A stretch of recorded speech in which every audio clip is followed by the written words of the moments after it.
Begin the examination of the motor system by observing the patient's body position at rest and during movement. I'm going to move these up for a minute.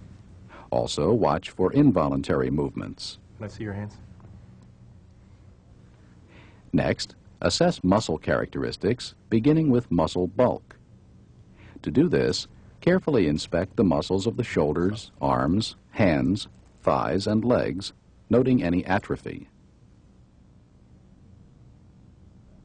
Let me do all the work here. Then, evaluate the patient's muscle tone or resistance to passive stretch.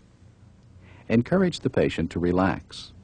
Then take one hand in yours and, while supporting the elbow, flex and extend the patient's fingers, wrist, elbow, and shoulder in one coordinated movement. The patient's arm should move easily and smoothly with little resistance. Repeat on the other side. Once again, let me do all the work.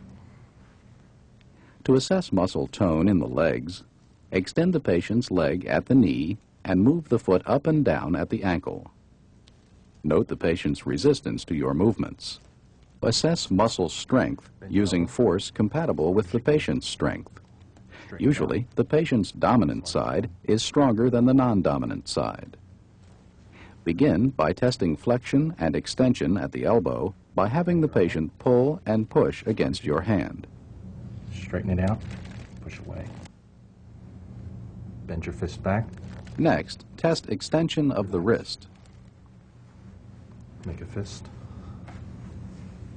Bend your fist back. Around my fingers. Now test the patient's grip. Cross your middle and index fingers to protect them. Good. Then ask the patient to squeeze as hard as possible while you try to remove your fingers. Normally, you should have trouble removing them. Continue testing muscle strength by asking the patient to turn his palm down and spread his fingers. Check abduction by trying to force them together. Relax for a second. Then, test opposition of the thumb.